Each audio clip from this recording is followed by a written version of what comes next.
তিন রত্ন যার ভিতর হরিতার বশ। এরপরে আরো আছে অনেক বাণীর মধ্যে আছে কি সত্যবাদী জিতেন্দ্রীয় হইবে যেই না থাকুক ক্রিয়া কর্ম হরিতুল্য সেই। যতক্ষণ না পর্যন্ত আমাদের ভিতরে সত্য না হওয়ার চেষ্টা করবো বা না হইবে, তাহলে আমাদের ভিতরে কি সত্য বৃক্ষে ফুল ফুটবে? আর যেই বৃক্ষে ফুল ফুটে না সেই বৃক্ষে ফল তো হয় না। তো সম্মানিত সনাতন ধর্মের শীল সম্প্রদায়ের এইখানে আমি একটু যোগ করে দেই, যদিও আমরা আলাদাভাবে লিখছি শুধু শীল সম্প্রদায়ের জন্য, সেই জায়গায় নমশূদ্র সম্প্রদায় দাস সম্প্রদায় অন্ত্যেষ্টি ক্রিয়া পরিচালনায় চন্দ্রদ্বীপ সমাজ ও নমশূদ্র সমাজ ও দাস সম্প্রদায়ের সমাজ কমিটির নিকট খোলা প্রশ্ন। চলমান সমাজের নানা সমস্যা, ধর্মীয় আচারের নামে প্রচলিত কিছু নিয়ম এবং প্রকৃত শাস্ত্রীয় বিধান সম্পর্কে সাধারণ মানুষের মনে বহু প্রশ্ন ও সংশয় রয়েছে। আমরা সত্য, ন্যায় ও শাস্ত্রসম্মত ব্যাখ্যা জানার স্বার্থে আপনাদের নিকট নিম্নোক্ত প্রশ্নগুলোর সুস্পষ্ট উত্তর প্রত্যাশা করছি।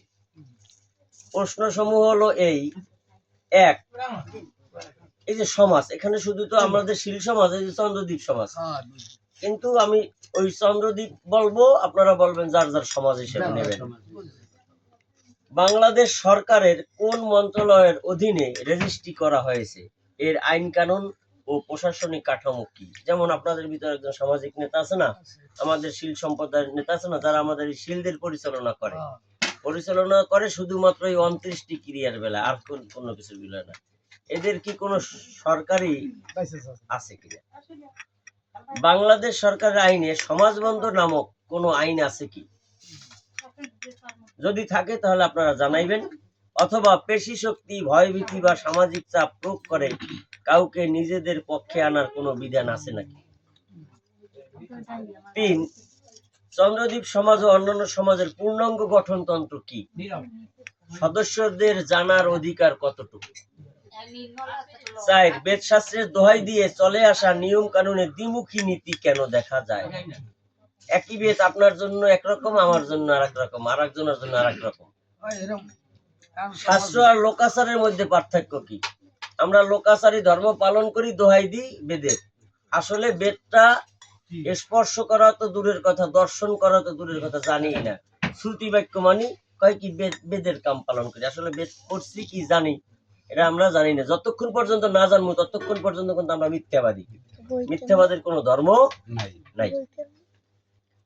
বেদ শাস্ত্রে কি মানুষ মৃত্যুর পর চিতা প্রদাহ ও মুখাগ্নির বাধ্যতামূলক বিধান আছে?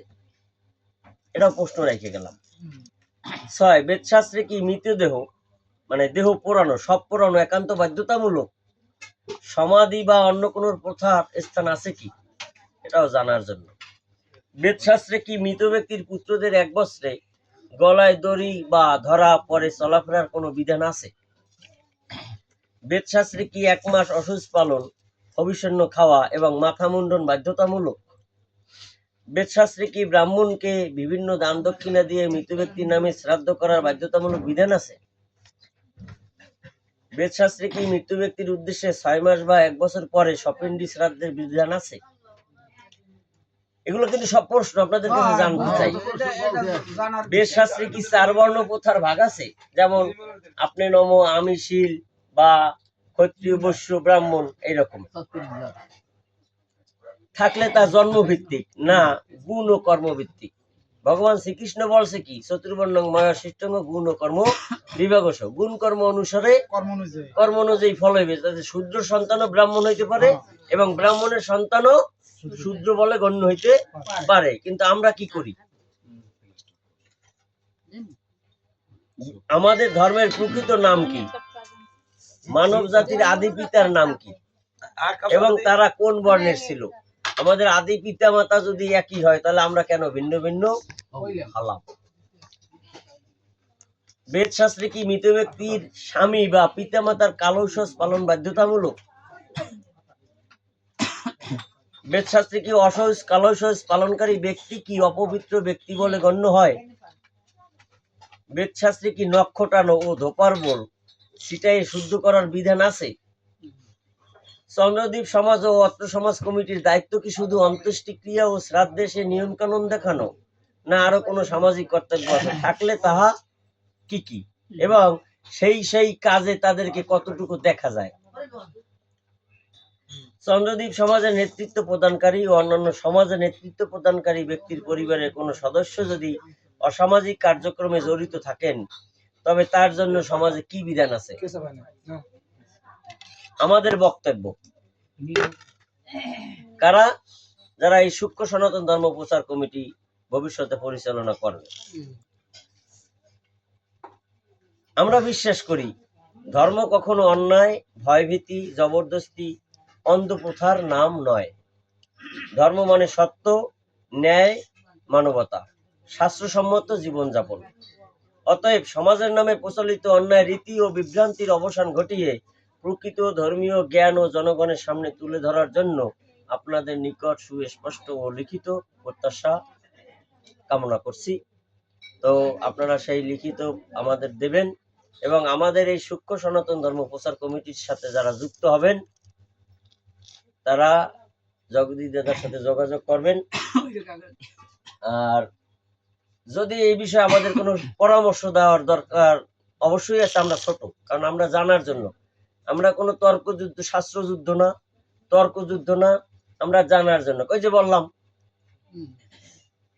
সত্য বল সুপথে চল ওরে আমার মন। আমার যদি সত্য পথে ঠিক না থাকে, এই যেমন আমরা বহুদিন যাবৎ হরিনাম করি, হরিনামে কোনো ফল পাই না, হরিনামের বৃক্ষে কোনো ফল আমরা পাই না। এর মানে কি?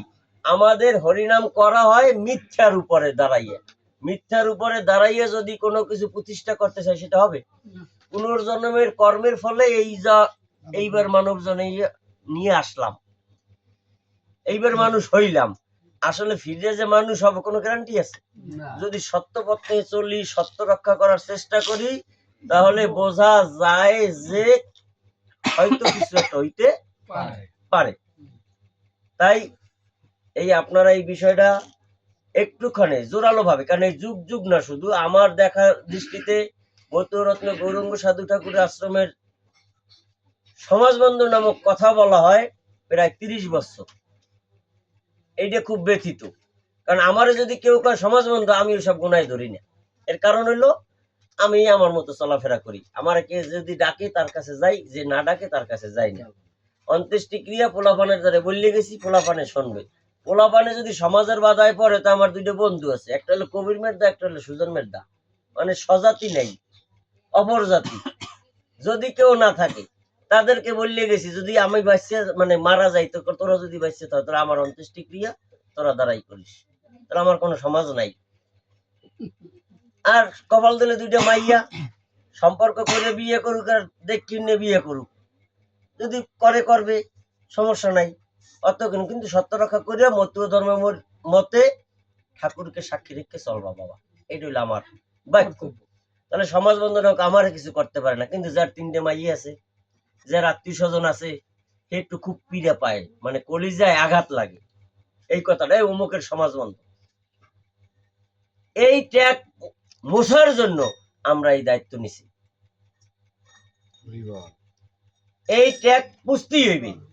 সে হয়তো আমাদেরকে বুঝাই আমাদের সত্য পথে আনবে। আমরা যে প্রশ্ন রাখছি, আমরা তো জানার জন্য প্রশ্ন রাখছি। সত্য দেখাইয়া আমাদেরকে সৎ পথে অবলম্বন করবে। যদি বলে দাদাই করছে, তালই করছে, তাহলে দাদার আমলে যেরকম করছে হ্যাঁ চলতে হবে সেই রকমের। দাদাই যদি ঘড়ি না পড়ে থাকে, হেও ঘড়ি পড়তে পারবে না। দাদাই যদি 3 বিয়ে করে থাকে, হ্যাঁ 3 বিয়ে করতে হইবে। দাদাই যদি আলুটি করে, হ্যাঁ আলুটি করতে, আলুটি করবে না চাকরি করবে, আর কইবে যে লোকাচারী ধর্ম পালন করি, এমন যে করবে, এই সুস্পষ্ট মতামত পাওয়ার পরে তাদের বিরুদ্ধে আমরা ব্যবস্থা নেব। এটা তো নিয়ম একদম। এই সবার মুখে, মানে আমরা যে গানের মাধ্যমে যে আলোচনা করতাম, আর কায়দায় চলাই লাগে, তাইলে তোমাকে বাড়ি কোন আমাকে বাড়ি গামছা পরা লাগবে। এই ফাঁকা রাস্তা তো এই গানের মাঝে এই আলোচনাগুলো হবে না বিদায় সবার মুখের কথা কারিয়ে নিয়ে আমি কইছি পরবর্তীতে গোসাই একটা ফিনিশিং দেবে আমি এটা বললাম, কিন্তু আমাদের সজাগ হইতে হবে, কারণ এই ট্যাগ তার কিছু না, আমরা এই জায়গা বইয়া ধর্মকর্ম করি, বৈষ্ণব ধর্ম রক্ষা করি, ওই জলিল আলাদারের দোকানে চা না খাইলে আমার পেট ভরে না। আমরা পাখি মেরা 1 বছর গেছিলাম ওই